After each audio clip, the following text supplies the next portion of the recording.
to the Life is an Escape Room podcast, where learning about yourself is an adventure. Here's your hosts, the Eanes escape-leets, Chris and Jeff. Hello, fellow escape-leets. I'm Chris. And I'm Jeff. And today we'd like to welcome Michael Collins. Hello, Mike. Hello. Before we get started, can you tell us something about yourself? Yeah, sure thing. So I'm Mike Collins. I'm a senior learning designer at the Open University in the UK. I'm also a keen podcaster. I created and co-produced the TheInfiniteEscapeRoom podcast, which is an escape room of the ears podcast, which has been running for about 4 years now. And we've got XT 100 episodes and a million squillion rooms under our belts. And is an excuse to drink lovely beer. And I also run the Pedagodzilla podcast, which is a podcast that looks to understand the science and theory behind learning and teaching using pop culture as a lens. So, daft things like, why is Obi-Wan Kenobi the worst supply teacher ever, according to Barack Rosenshine's 10 Principles of Instruction? How does The Hitchhiker's Guide to the Galaxy help you reduce cognitive load? That kind of thing. Oh, I love it. Amazing. And as well as that, I'm also a keen, if somewhat messy maker of stuff. So from time to time, I'll just make random things like Muppets and whatnot. Oh, that's awesome. Yeah, a little bit of everything. Excellent. Get that creative endeavors there. I love it. It's kind of like creative diarrhea, but happening with the mouth and hands. I love it. Now, so we're both in the training and development, learning and development fields, and I'm just curious. So when Jeff and I started doing escape rooms, I really noticed, and we started talking about how you can learn a lot about yourself and use them to develop yourself as well. Can you tell us a little bit about your experience, especially with your professional background in doing escape rooms?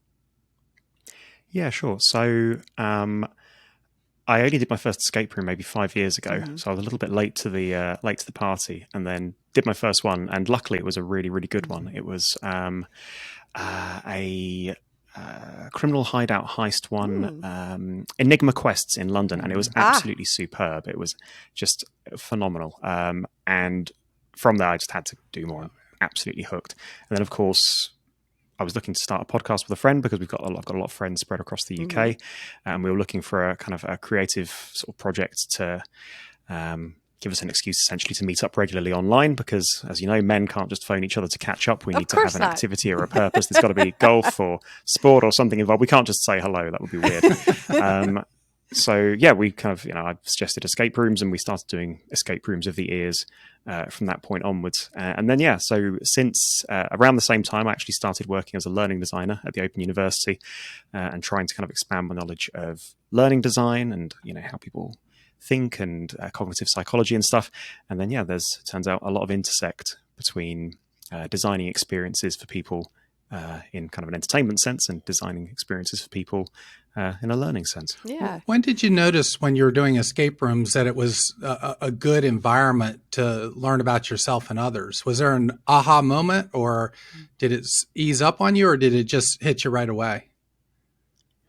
I'd say it eased up on me, but it matched at the same time. I was so I started the Pedagodzilla podcast as a tool to learn about pedagogy, because I landed the role more on the strength of my technical skills than my understanding of how teaching actually worked, more kind of instinctive than the science.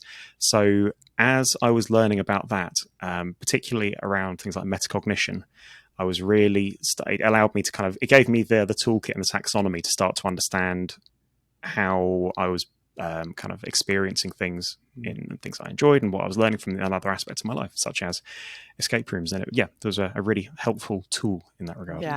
Yeah. Thinking about our thinking, right, is definitely something you need to do to be successful in escape rooms. Yeah. Now, our topic of today, emotional intelligence, it involves a lot of metacognition as well, right? So what have you found with escape rooms and emotional intelligence?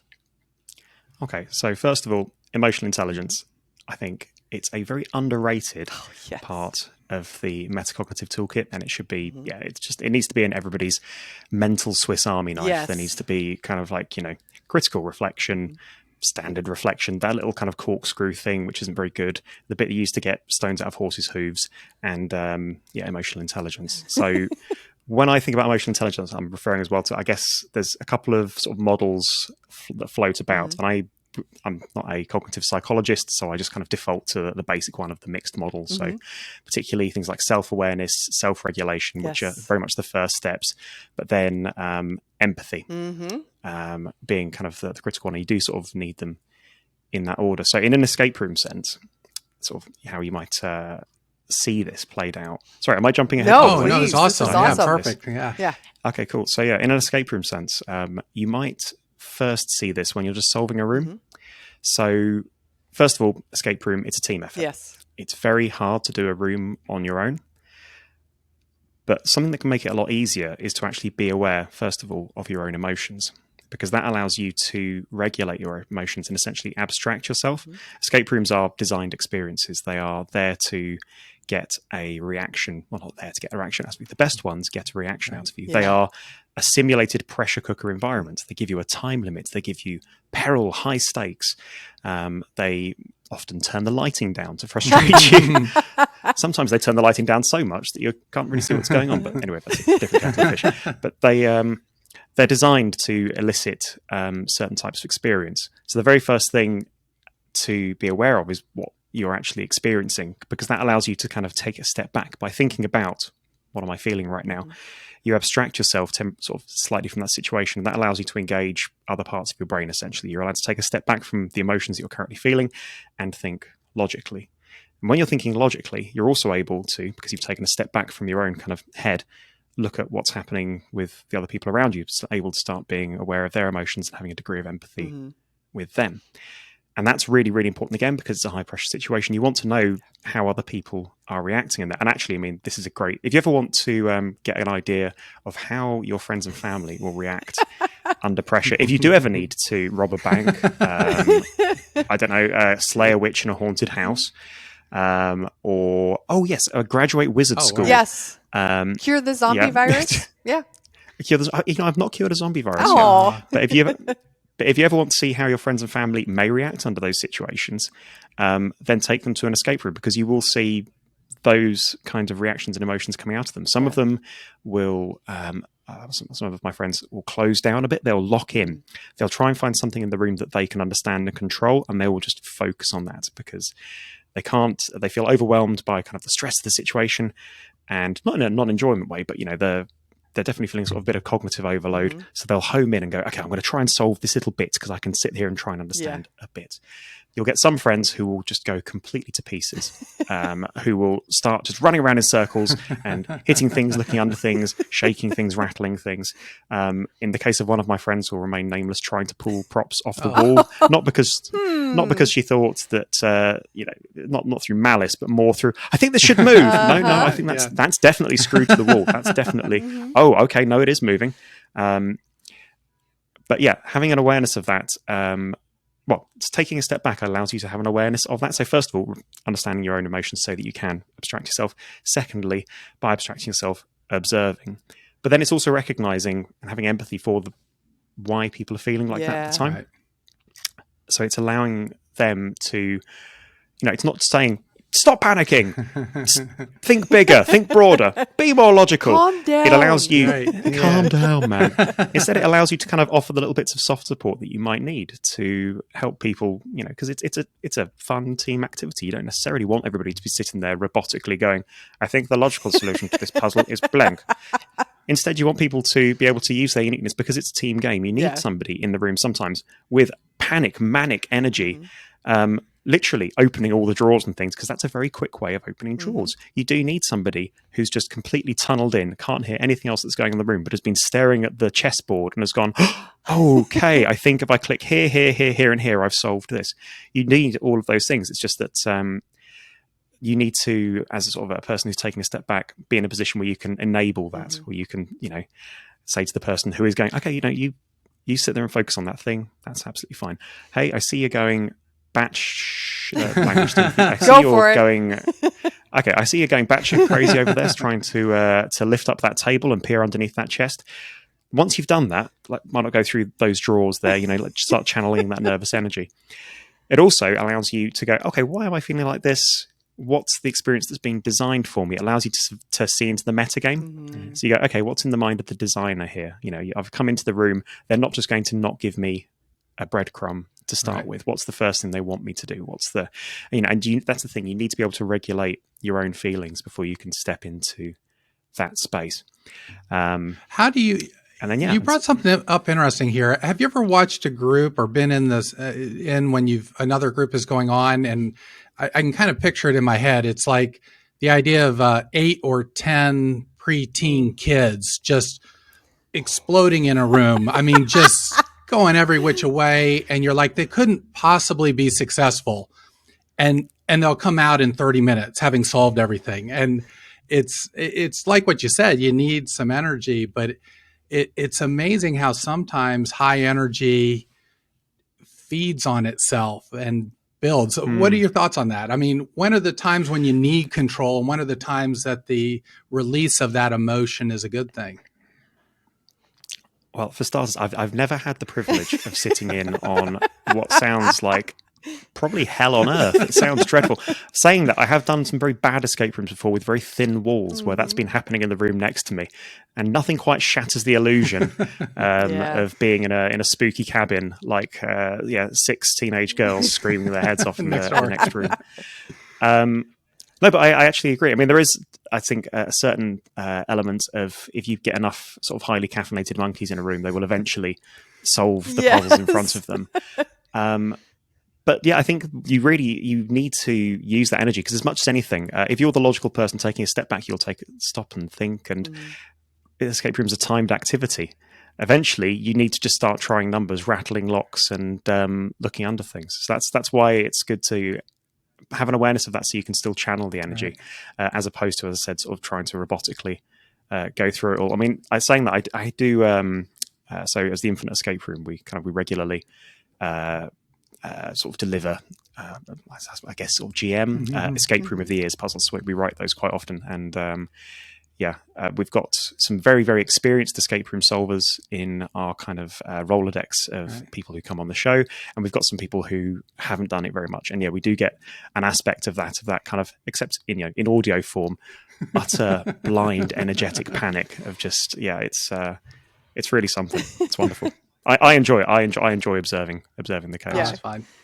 Well, and it's in real life we have these emotions, and when we're working with other folks, they pop up sometimes. That's one of the things I like about escape rooms, is you can set the intention and safely practice. Well, mostly safety practice. I've heard some relationships have been broken in escape rooms, right? But you can set that intention to go in and, okay, I know this is going to be an intense experience because we signed up for one. Maybe it was a really, a horror room or something like, or maybe coffins or whatever. We were talking about like the Amsterdam catacombs before, right? So, you're signing up for this intense experience. So going in with that intention of, I am going to be aware of my behavior, and then letting other folks know, hey, we're going to work on this together. If one of us starts getting a little insane, for lack of a better term, mention it, right? So we can focus and work on our self-management, and then of course, empathy for others. I mean, any thoughts on that, on creating that intention maybe before you go in and applying it to the real world?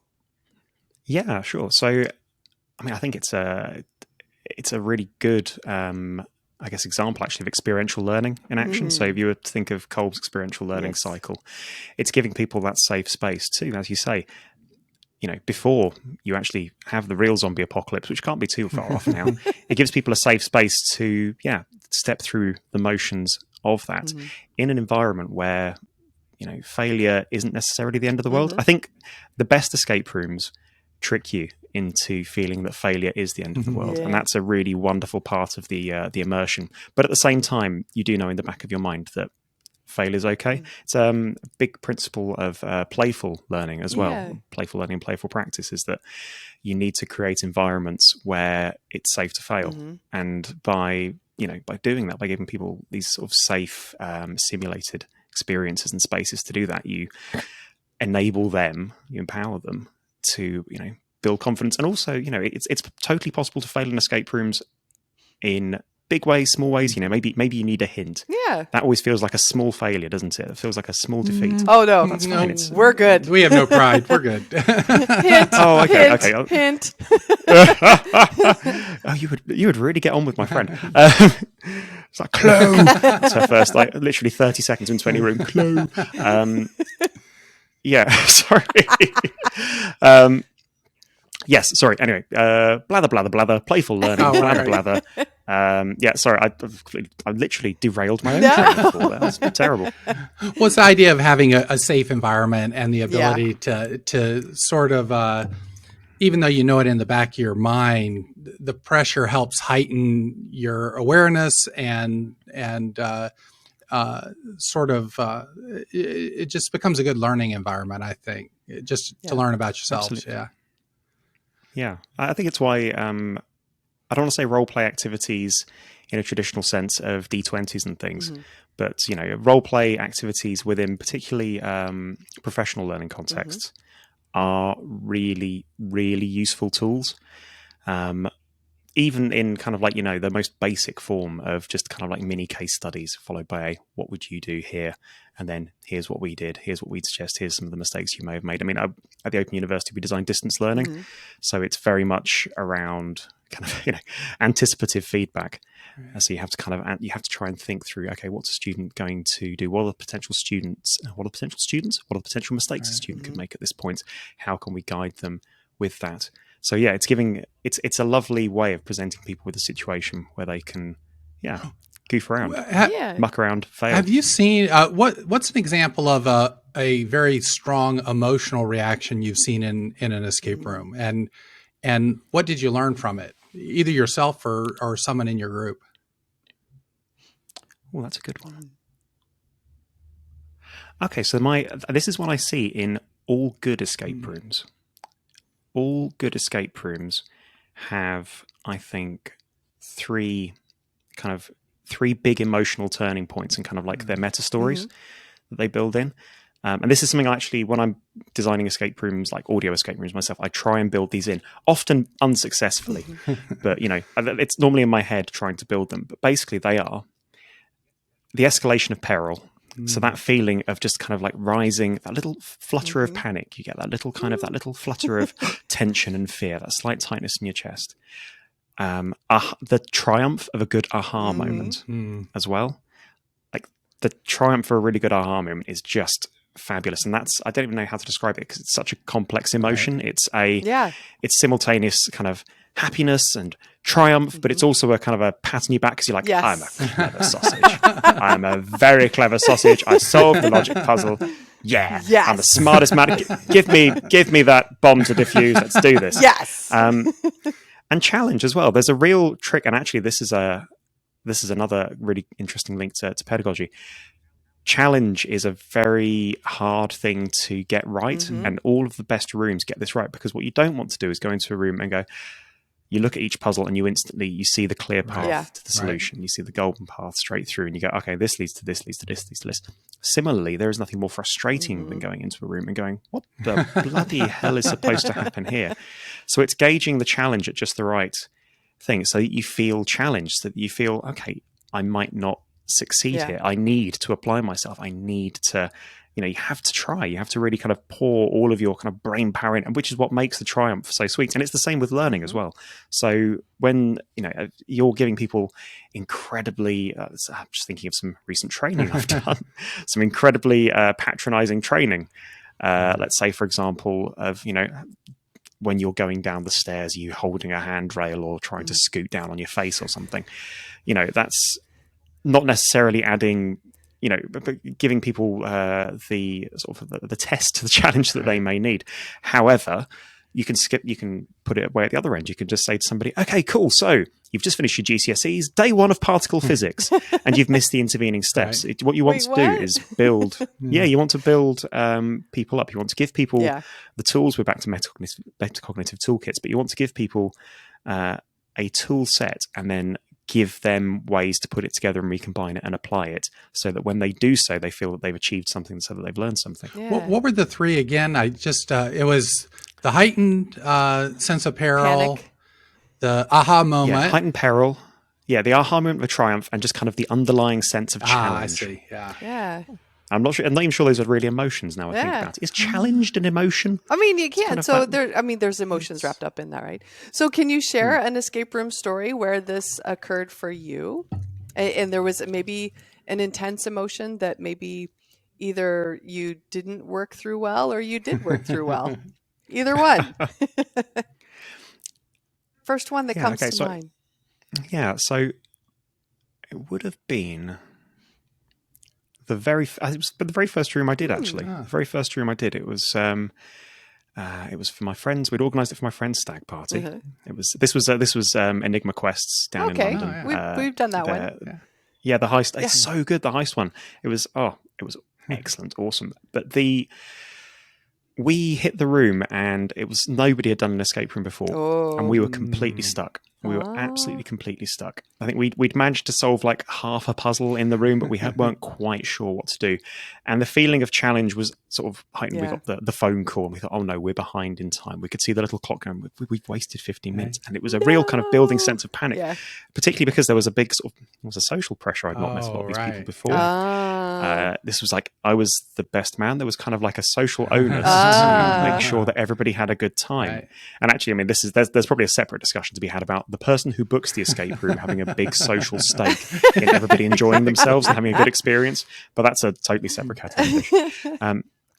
And then we got the first clue. We put a few things together, and then everything just sort of clicked. And suddenly we were in that great headspace where everybody was working together beautifully, and the challenge was suddenly at the right level for us. We just needed to get that over that first hurdle, get ourselves into that right thing, and then it was triumph moment after triumph moment. It was that wonderful aha moment of somebody, and everybody in our group had that moment at some point or other independently, which was incredibly gratifying because, I mean, you've done that room. The puzzles in there are very, very varied. Yeah.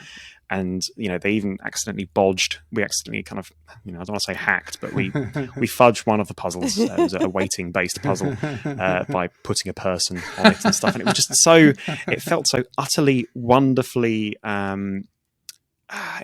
Yeah. It was wonderful. It was a transformative moment from a bit of real kind of just pure anxiety of, oh my God, what have we done? What have we let ourselves in for? To, I see the appeal, I see the fun, and we're putting these things together, and aren't we working well together as a group?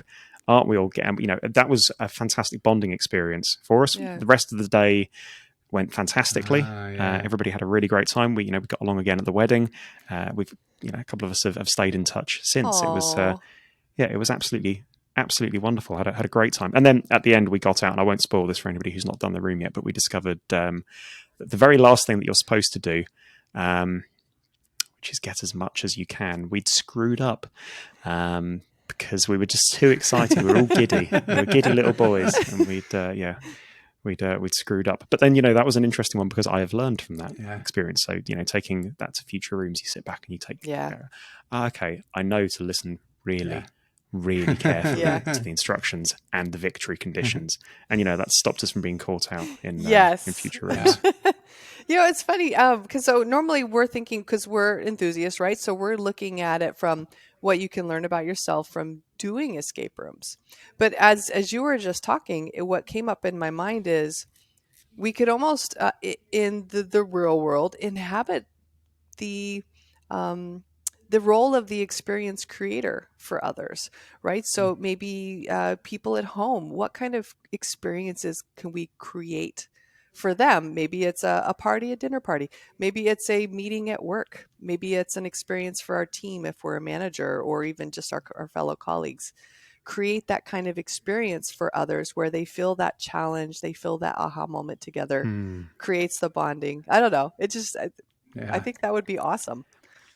I think it is. I think you're spot on. I think you're absolutely spot on. I mean, it's so I was talking earlier about kind of, understanding yourself and understanding other people, but I think you really need to have that so that you need to go through yourself, and you need to understand and observe people in those situations so that when you come to designing those kinds of things, I mean, as I say, I do audio escape rooms, which are very, very different from real ones, but you're looking to elicit similar sorts of emotions and states, and, from time to time, mercilessly pillaging, sort of plot devices and puzzle mechanics and things for that. But it's the same when you're designing learning as well. You need to be aware of what students are going through at various points in their own kind of journey with learning. For example, you know that before assessment points, that's kind of going to be peak. That's peak failure points. That's peak stress for students. That's if you have support that you can target, you target it there. You make sure that there is as much you're doing proactive contact and things around that point, because you know that when you're in the student's shoes, that's the bit where they are most likely to be experiencing the most stress. Similarly, you want to congratulate people, you want to encourage people to celebrate their triumphs. You want to make sure that the feedback you give is formative, but you also want to make sure that even if somebody's just scraped through, you're still finding something to celebrate in there, because the triumph is really important, because that motivates you and keeps you going. And it's the same in, I would imagine, I've only got the escape room perspective and the student perspective, but I would imagine in a lot of user-focused design, a lot of human-centered design work, you would take it from that empathy of the experience that people are going on, and then design accordingly, sort of design backwards accordingly, as it were. Sorry, waffle, blabber. No, that's awesome. That brings us full circle back to empathy, right? Is being other-focused, understanding how other people are feeling and creating those experiences for them. So I just love it. There's a good Maya Angelou quote as well. Sorry, I honestly, I knew the quote. I didn't know it was Maya Angelou who said it. I had to Google the quote and be like, oh, it was Maya Angelou who said this. I don't know why. I thought it was like, it would be Newton or something. I don't know why. But you've probably heard this one. It's at the end of the day, I can't even read. At the end of the day, people won't remember what you said or did. They'll remember how you made them feel.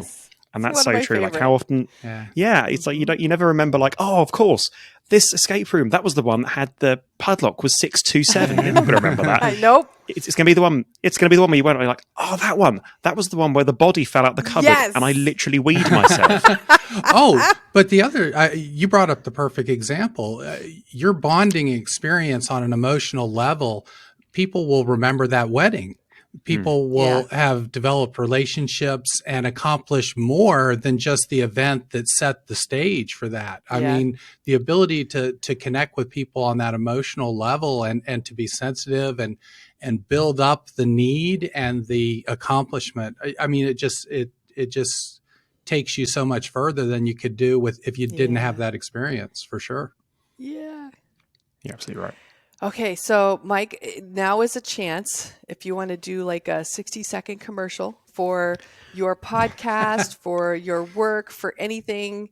What do you want our listeners and viewers to know? Okay. Well, I want them to know, first of all, that I don't have a lazy eye. It's just that you guys are in my little screen here in the corner and my camera is there. And I now realize it looks like I've been looking off to the side this entire time. Whoops. Okay. Probably should have, if I'd moved the window right there here. We go. Well, that would have been better, wouldn't it? I feel like it would be disingenuous at this point to maybe I'll put it over here and it'll balance out. There we go. I'll put it in the middle. Oh, goodness gracious me. I do apologize. Hang on. Can I get this? There we go. If I put that at the top of the monitor, why didn't I do that a while back? Anyway, what a lemon. Okay. 60-second pitch. Ooh, okay. Let's go. Okay. So high energy.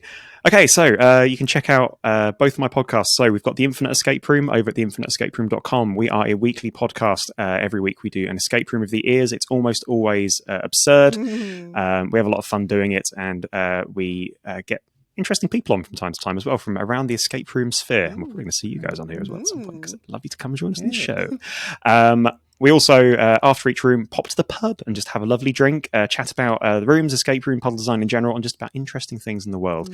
In addition to that, I am also a producer for the Pedagodzilla podcast, pedagodzilla.com, where we understand learning and teaching through the lens of pop culture. Check it out if you want to learn anything more, or just sort of demystify weird pedagogy, esoteric-y taxonomy stuff. It's kind of like a primer for people who want to get into that kind of thing.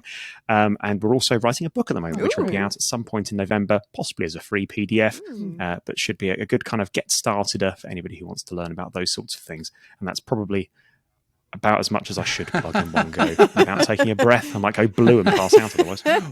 Although, actually, come to think of it, the lights fade, and so I am actually going blue now as the light comes off my monitor.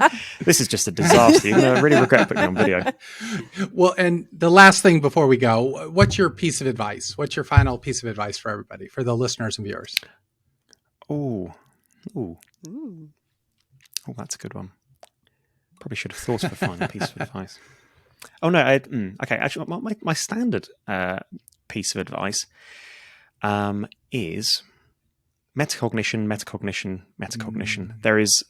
It's the first step to learning and also transforming your thinking.